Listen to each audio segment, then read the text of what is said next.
Oi, tudo bem? Eu sou Eduardo Salles, sou doutorando em Ciências Criminais na PUC do Rio Grande do Sul e também doutorando na Universidade de Sevilha, na Espanha, onde eu faço cotutela. Hoje eu vou falar um pouquinho com você sobre escola clássica, sobre a escola liberal clássica da criminologia e tentar introduzir muito rapidamente os principais pontos para o entendimento sobre suas origens históricas e também o entendimento sobre suas principais características. Ok? Então vamos lá. Criminologia surgiu, segundo grande parte dos autores, no século XVIII. E o que passa nesse século XVIII? É aí que denominamos a escola clássica, que são os principais autores, ou pelo menos os primeiros autores, que iniciaram o estudo sobre as teorias do crime. E esses autores, esses pioneiros, fizeram isso muito influenciados pelo pensamento liberal. Pensamento liberal que não se limitou a influenciar a organização política dos estados, a acabar com a monarquia, acabar com a Idade Média e fazer essa virada epistemológica no político global. Mas também influenciou a economia e também influenciou, como não poderia deixar de ser, a maneira como enxergamos as penas.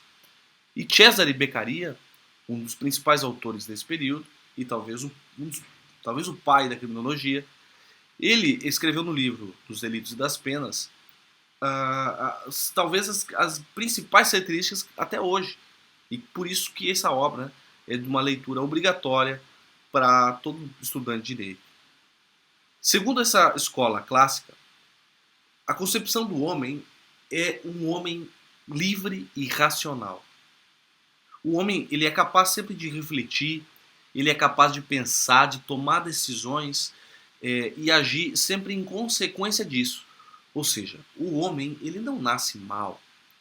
Quando ele comete um crime, ele comete por uma decisão dele próprio, né? Porque ele tem o livre-arbítrio e ele faz um cálculo mental para saber o que vale mais a pena fazer.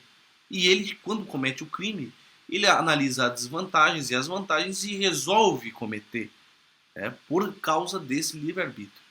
Então podemos dizer que, segundo essa escola liberal clássica, o pecador é um cara que escolheu o mal.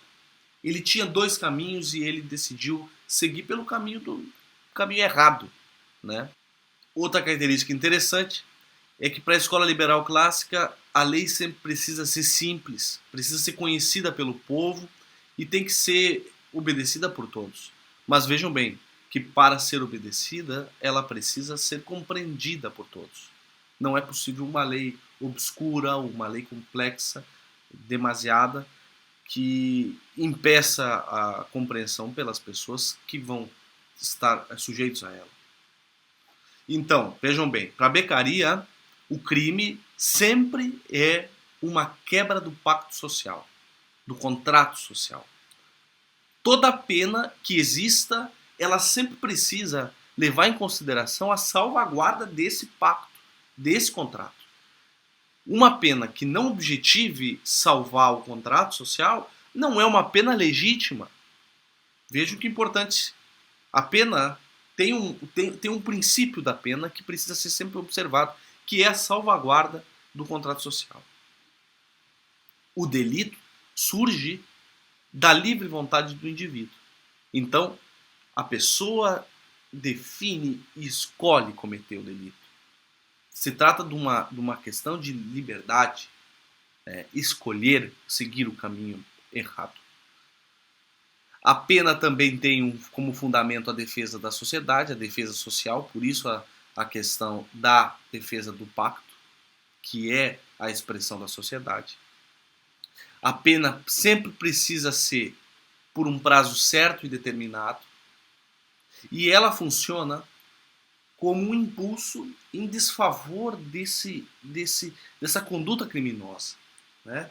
Então a pena ela existe não apenas para reprimir quem comete o crime, mas também para impulsionar o criminoso a não cometê-lo. Beccaria diz tudo isso porque no seu pensamento a atrocidade da pena ela se opõe ao bem público. Essas penas capitais, essas penas violentas em que se matava em praça pública, são muito atrozes e isso não atende ao interesse da sociedade. Também Beccaria diz que os juízes eles não podem interpretar as leis penais, eles devem ser aplicadores. Juiz boca de lei aplica a norma e limita-se àquilo. Os processos tampouco podem ser secretos. Os processos sempre devem ser públicos. As penas também necessitam ser proporcionais ao delito. A tortura é inadmissível. Não se pode torturar de forma alguma. Para Beccaria também, o objetivo da pena não é atormentar o acusado, fazer com que ele sofra de forma alguma. É fazer com que ele não reincida. E mais, sirva como um exemplo para que outros não façam o mesmo. Beccaria também diz que a lei não pode sair do livre-arbítrio do poder real, não pode sair da cabeça do juiz, mas a pena tem que estar prevista previamente em lei. Também para Beccaria, o acusado nunca pode ser considerado culpado antes da sentença condenatória. É garantido a ele essa presunção de inocência. Beccaria também fala que as penas elas devem ser moderadas, elas devem ser proporcionais, elas precisam se amoldar ao caso. Não podem ser exageradas.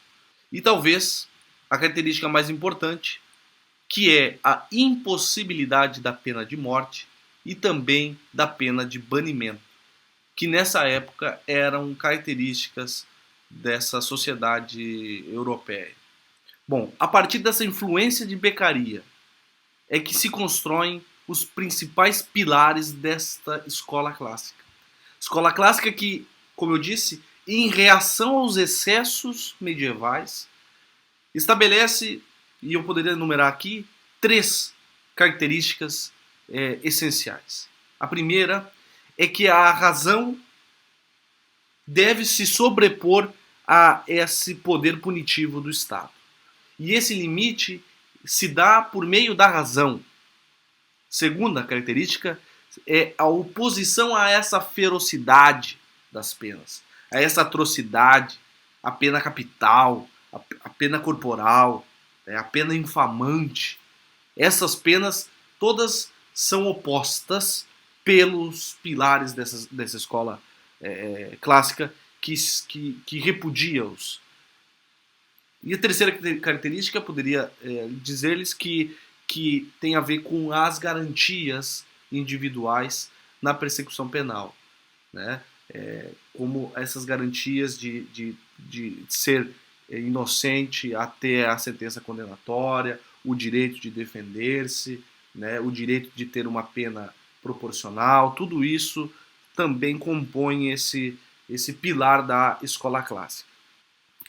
Para entender um pouco a escola clássica, tem que lembrar que ela parte do pressuposto de que o homem sempre é livre e sempre é racional, que não há um homem mau por natureza, mas é um homem que escolhe delinquir, né?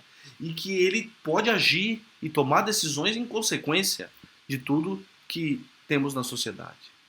Também é importante dizer para vocês que para a escola clássica a pena, a sanção, ela tem que ter algumas características, e são elas: a certeza, a severidade e a prontidão. E o que significa a certeza? A certeza significa que nem todos os crimes vão ser punidos. Vão ser punidos apenas aqueles que se têm provas suficientes. Se falta provas, não será punido. Mas isso pode ocasionar isso pode fazer com que se aumente os crimes. Para a escola clássica, não. É porque quando você pune com certeza, você está sendo mais eficaz. E é mais seguro e mais provável que o infrator realmente reconheça o seu erro, digamos assim, e que essa pena também sirva como exemplo aos demais, né?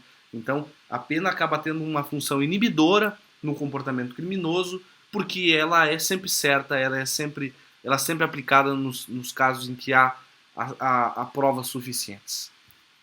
A prontidão, como já é de se imaginar, defende que os crimes devem ser punidos, devem ser castigados imediatamente.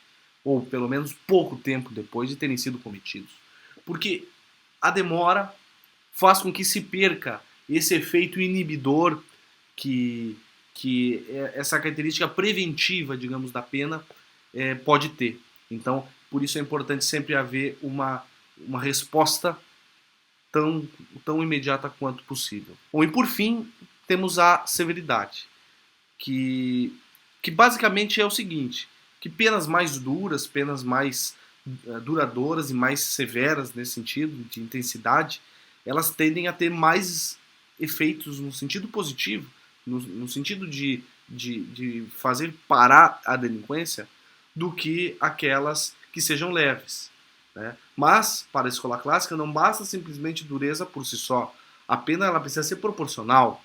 Então é a severidade proporcional, digamos assim. Então, para fazer um resumo dessa escola clássica, baseia-se no livre-arbítrio. O homem escolhe delinquir. O homem é um ser racional, é um ser que tem a opção de escolher o caminho do bem ou do mal. E se escolhe do mal, vai ter as suas consequências. Pode ser responsabilizado pelas suas escolhas equivocadas. A escola clássica, e aí está talvez a grande característica, é que ela se opõe à tortura, se opõe às penas, às penas exageradas, ela se opõe ao desrespeito aos direitos fundamentais, ela exige a garantia dos mínimos, dos padrões mínimos de tratamento. Também prevê que a pena tem que ser sempre justa e proporcional, né? E a pena sempre tem um cunho retribucionista, ela é sempre uma resposta. E ela objetiva sempre diminuir esse delito, inclusive preventivamente, mas como uma resposta ao fato determinado que tenha sido cometido. Tá? E como que a escola clássica ruiu, ou pelo menos como ela foi substituída? Bom, a escola positivista, que é a escola que vem depois, que eu não vou tratar, mas a escola positivista aponta a insuficiência da escola clássica porque ela estava baseada apenas em lógica abstrata, em técnicas dedutivas e que não havia uma base muito científica. Então, a escola positivista, logo após, aponta essas falhas que decorrem, obviamente, da natureza um tanto quanto filosófica dessa escola clássica, né, que não precisa calcar-se em elementos concretos, mas em elementos hipotéticos, para apontar a sua ruína e a sua substituição. Tá certo? Um grande abraço a todos. Beijos.